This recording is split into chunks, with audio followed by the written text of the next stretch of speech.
예, 테슬라의 배터리데이 행사가 우리 시간으로 내일 오전 5시 30분부터 시작이 되죠. 여기서 어떤 내용들이 나오느냐에 따라서 시장에서도 좀 민감하게 반응할 수도 있고 아니면 불확실성이 해소된 측면으로 반응할 수도 있을 텐데요. 관전 포인트들도 짚어보고 또 앞으로 배터리데이 이벤트 이후에 주가 흐름들 그리고 여기에 대한 전략들 함께 세워보도록 하겠습니다. 오늘 CNP미디어 이재준 대표 그리고 정경민 변리사와 함께합니다. 두 분 어서 오십시오. 네, 안녕하세요. 네, 안녕하세요. 배터리데이 관전 포인트부터 한번 짚어보도록 하겠습니다. 대표께서 한번 정리를 해주시죠. 네, 뭐 이번 키워드는 더 싸고 더 오래가는 그 배터리에 대한 부분들이 아마 관전 포인트가 될 것으로 보고 있는데요. 테슬라는 게임 체인저의 역할을 하고 싶습니다. 그렇기 때문에 이와 관련된 부분에서 로드너 프로젝트에 대한 부분들이 조금 더 구체화될 수 있다라는 부분들이 있고, 그리고 앨런 머스크가 이런 말을 했죠. 그 배터리데이 때는 가장 흥미로운 날이 될 것이다. 그래서 새로운 배터리에 대한 이 청사진을 내놓을 것이다라는 이야기를 했습니다. 주요 쟁점으로 좀 살펴보게 되면은 원가 절감이 있고요. 그다음에 에너지 밀도 개선, 그다음에 내구 수명 향상이 이 세 가지 관점이 가장 중요한 쟁점으로 떠오르지 않을까라고 보고 있습니다. 예. 그런데 지금 시장의 분위기로 봤을 때 일론 머스크가 진짜 말 그대로 청사진만 보여줘서는 실망감이 너무 클 것 같고, 최소한 뭔가 혁신적인 배터리, 그러니까 뭐 잠시 후에 얘기하겠습니다만은 뭐 예를 들어서 꿈의 배터리라고 하는 전고체 배터리 샘플이라도 보여줘야 뭔가 약발이 먹힐 것 같은데, 글쎄 좀 나올 수 있을 거라고 보십니까? 어떻게 판단하세요?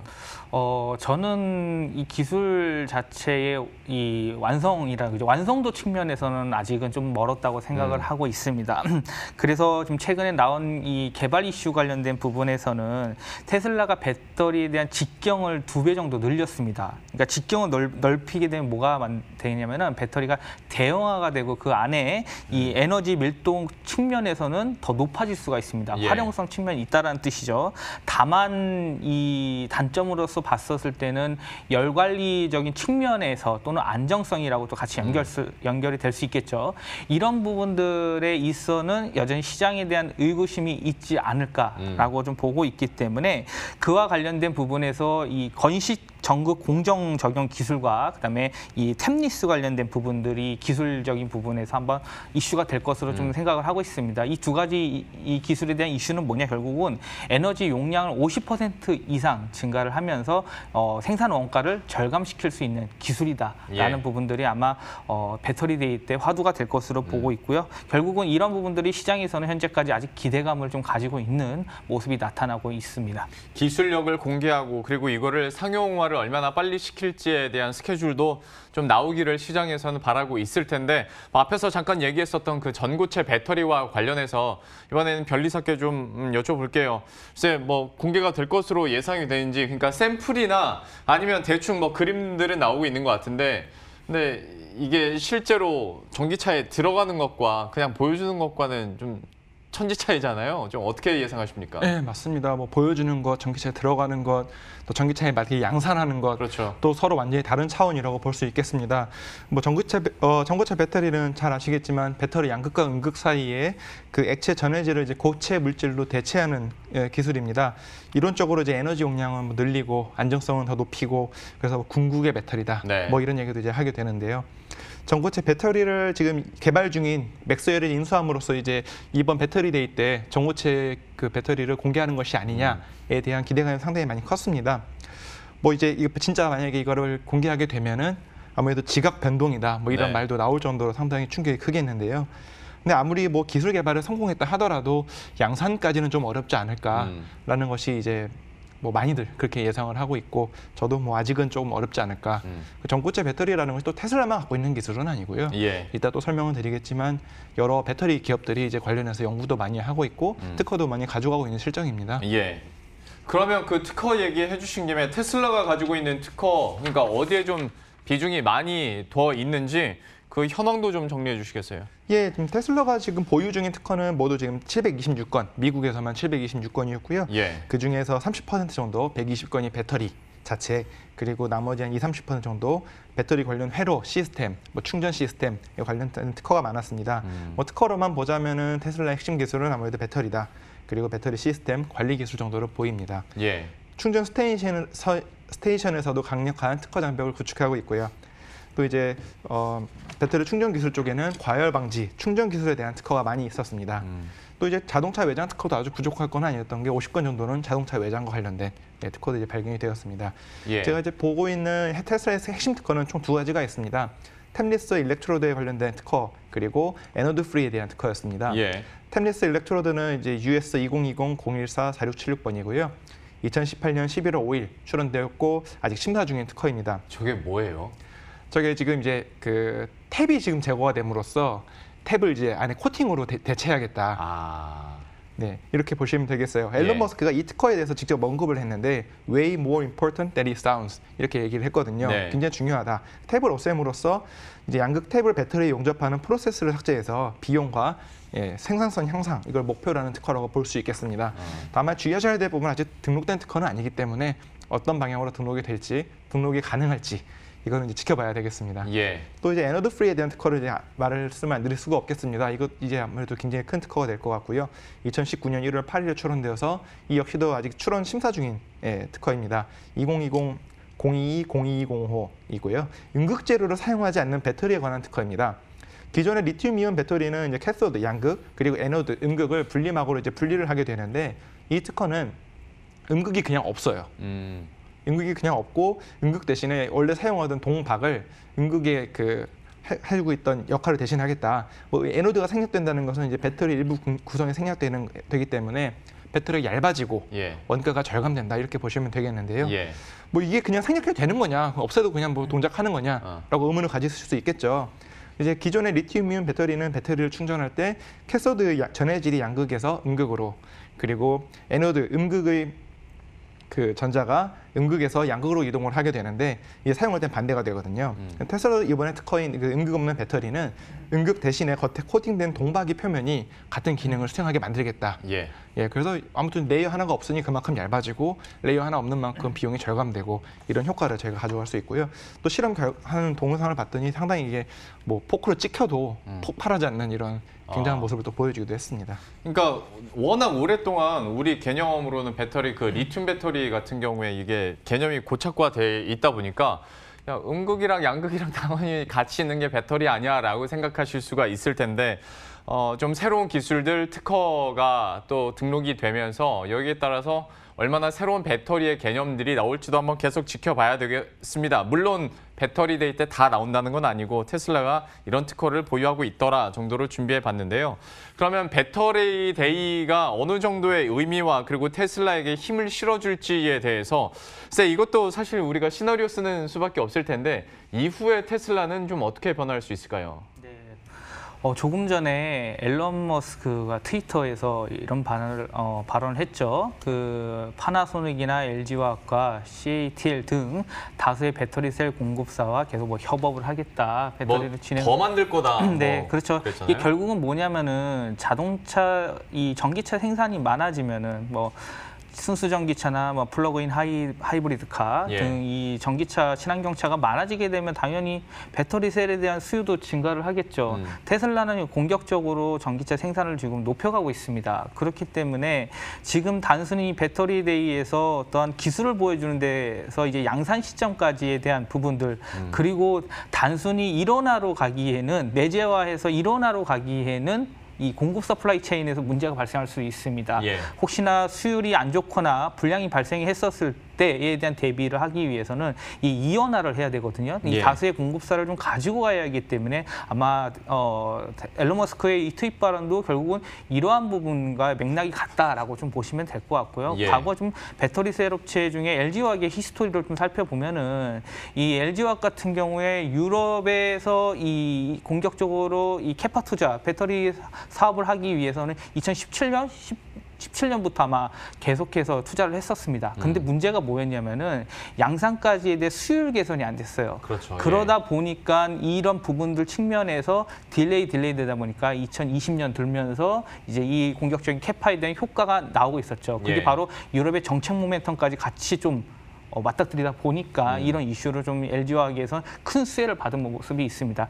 이런 모습은 결국 뭐냐면은 이 배터리 셀에 대한 부분들에서 이 양산까지의 시점은 이 기술이 녹록지 않다라는 거죠. 그렇기 때문에 아직까지 이 배터리에 대해서 이 처음으로 이번에 하는 거잖아요. 네. 테슬라가 이런 부분들은 어느 정도 이 기술에 따라 오픈만 하는 거고요. 뭐 구체적인 부분들까지는 아마도 2, 3년 정도 걸릴 수 있다. 그런 부분들이 있지 않을까. 그러면 결국은 한국 국내 배터리 셀 업체에서는 또 기회가 될 수 있다라는 부분들을 생각하고 있습니다. 그러니까요. 분위기가 많이 바뀐 것이 이 최근 한두 달 사이에서도 그러니까 예전에는 배터리에 대해 한 2달 전까지만 하더라도 일론 머스크가 얼마나 혁신적인 신제품을 내놓을 것인가 하나랑 정말 자체 생산을 발표할 것인가 또 하나가 주요 포인트였는데 시간이 지나가면서 자체 생산 내용은 좀 쏙 들어간 느낌이 있고 실제로 트위터 내용을 보더라도 뭐 더 주문하면 더 주문했지 중단한다고는 얘기를 안 하니까 여기에 대해서 또 국내 업체들의 불확실성은 조금이나마 줄어들지 않을까 싶은데요. 그러면 뭐 예를 들어서 한국 기업의 후폭풍도 그렇게 크지 않을 거다 얘기를 해주셨으니 단도직입적으로 LG화학 얘기부터 바로 시작을 해보도록 하겠습니다.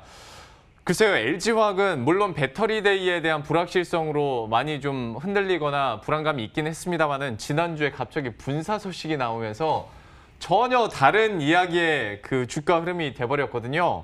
이거 좀 어떻게 평가를 해야겠습니까? 네, 일단 물적 분할 이슈 관련된 부분이 결국은 이 LG화학에서 배터리 회사를 하나 만들고 이제 그 밑에 손자 회사 쪽으로 있다고 좀 생각을 하면 되는데 이제 문제는 뭐냐면은 미리 상장을 했었을 때에 대해서 이 각 기존에 갖고 있던 주주에 대한 지분에 대한 가치가 희석이 되다 보니까 결국은 그런 부분들에서 기존 주주가 좀 타격을 받는다라는 측면이 있었거든요. 그런 부분들은 대부분의 이 회사 측도 그렇고 공감을 할 겁니다. 근데 결국은 뭐냐면은 LG화학 입장에서는 지배력 강화를 가고 싶은 겁니다. 인적 분할로 했었을 때는 경영권에 대한 간섭이 될 수 있기 때문에 경영권에 대해 확실하게 좀 갖고 지배력을 강화하기 위한 일환으로 했었을 때 물적 분할을 선택을 했다라고 좀 생각을 하면 좋을 것 같고요. 그리고 결국은 봤었을 때 이 지금 현재 LG화학의 지금 문제 이슈가 뭐냐면은 지금 현재 양극재 쪽 관련된 부분들이 있습니다. 이 기술력 문제가 아니라 이 양극재 쪽으로 해서 좀 더 집중을 해가지고 전고체 배터리에 대한 부분들로 이 기술을 더 키우겠다. 그러면서 외부 자금 조달을 받으겠다. 뭐 외부 자금의 조달의 하나인 뭐 공모주겠죠. 그런 부분들을 받아서 흔히 말해서 이 부채를 좀 낮추고 자본을 좀 늘리겠다라는 측면으로 봤었을 때는 좀 중장기적으로 보면 될 것 같고요. 결국 뭐 비교할 수 있는 부분들은 뭐 중국 배터리 회사인 CATL과도 좀 비교가 될 것으로 보고 있습니다. 중국 같은 경우에는 이 정부의 지원금 바탕으로 했다 보니까 영업이익률이 좋습니다. 그래서 CATL 같은 경우에는 뭐 80조 가까운 시가총액을 받고 있죠. 근데 LG화학 같은 경우에는 뭐 40조, 50조밖에 안 됩니다. 거기 안에는 화학사업부라는 부분들이 있기 때문에 이 밸류에이션 디스카운트가 있겠지만 결국은 이 LG화학이 물적 분할로 해서 따로 떼놓았을 때는 아마 그러한 부분들에서에 대한 우려감이나 이 리스크 부분이 상쇄할 수 있는 부분들이 생길 것이라고 보고 있고요. 결국은 이 배터리 데이 때 나올 기술적인 부분에서는 자동차 OEM 업체들의 니즈에 따라 선제적인 투자를 하고 있기 때문에 LG화학 입장에서는 결국은 테슬라만 가는 게 아니라 다수의 자동차 OEM 업체들과 협업 관계를 만들 수 있다. 다만 이 부분에 하나 또 우려가 있는 거는 뭐냐? 손자 회사 같은 경우에는 그 조인트 벤처를 만들려면은 일단은 LG 그 가칭이라고 하겠습니다. 배터리 회사가 결국은 100% 지분을 가져가야 됩니다. 그래서 조인트 벤처를 만들기가 어려워요. 그렇기 때문에 로컬 기업과의 협업을 하는 게 부분에서 이 서로 간의 지분 투자를 하는 데 있어서는 이 걸림돌이 있습니다. 그렇기 때문에 그런 부분들을 좀 해소하면서 단계적으로 좀 가야 되는 부분들은 아직까지 변수로 좀 있지 않을까라고 좀 보고 있습니다.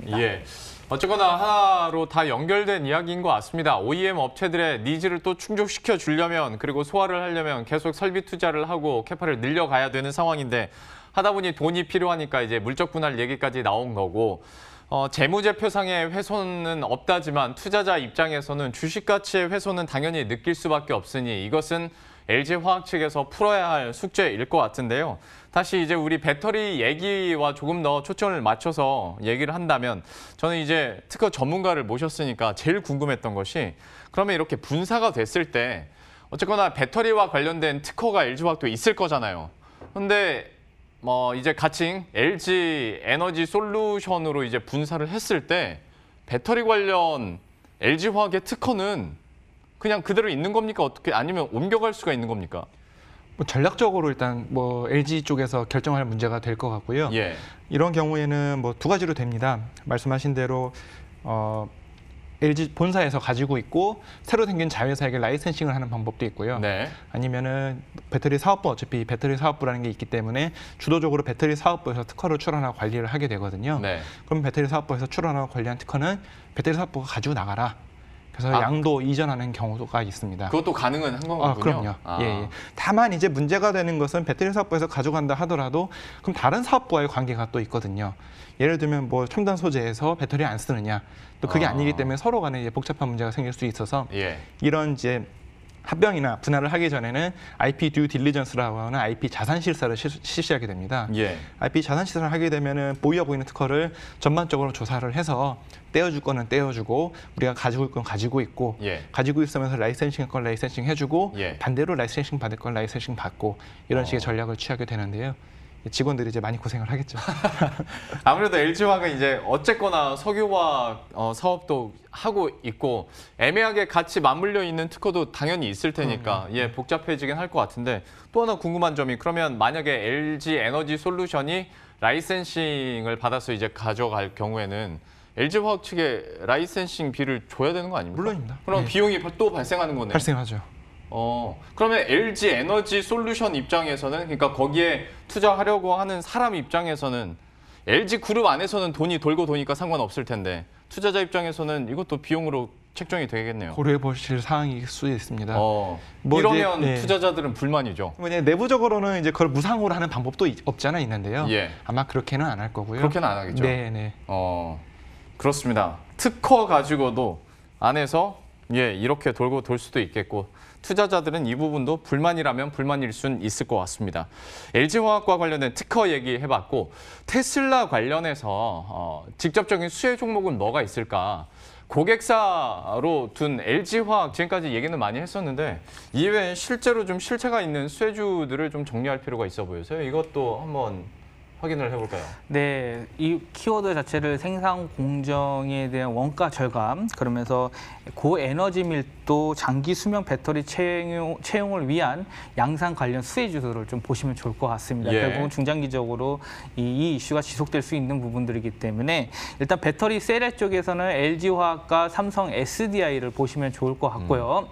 그다음에 하이네켈 양극재 쪽에서는 에코프로 BM을 보시면 좋을 것 같습니다. 그다음에 실리콘 복합재 쪽에서는 대주전자재로 한솔케미칼을 보시면 좋을 것 같고요. 그다음에 CNT 도전재 쪽 관련해서는 나노신소재, 그리고 특수 전해질 쪽에서는 첨보가 있고요. 그다음에 원통형 캡 어셈블리라고 뭐 부품 쪽 들어가는 쪽 삼성 SDI 주 고객사 중에 하나인데요. 신흥 SEC를 보시면 좋을 것 같고요. 마지막에 동박으로 봤었을 때는 이 동박 같은 경우에는 국내 미국뿐만 아니라 중국에도 지금 현재 공급을 하고 있거든요. 그래서 다양하게 이 밸류체인을 갖고 있는 일진 머티리얼즈를 보시면 좋을 것 같습니다. 그러니까 이거는 딱히 뭔가 하나 타픽을 꼽으라기보다 그러니까 그 테슬라 관련해서 소식들은 많은데 배터리 3사 너무 불확실성도 많고 이런저런 얘기가 많이 나오다 보니까 지금 다시 한번 투자 대안으로 떠오른 게 관련한 부품 공급업체들이거든요. 그렇죠. 그 부분을 지금 정리해 주신 거죠? 기술 앞으로 나아갈 기술을 갖고 있는데 기술 특허를 갖고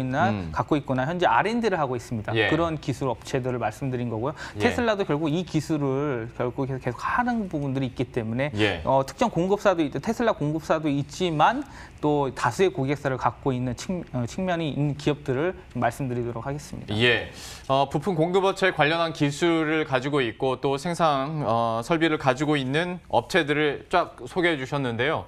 유튜브 다시 보기 통해서 저희 나갔었던 그 자료 화면 다시 한번 캡처를 해두시면 여러분들이 어떤 2차 전지 배터리와 관련된 투자를 하고 또 포트폴리오 끌어가시는데 조금 더 확장성을 가질 수 있지 않을까 싶습니다. 테슬라 관련 수혜주까지 살펴봤고요.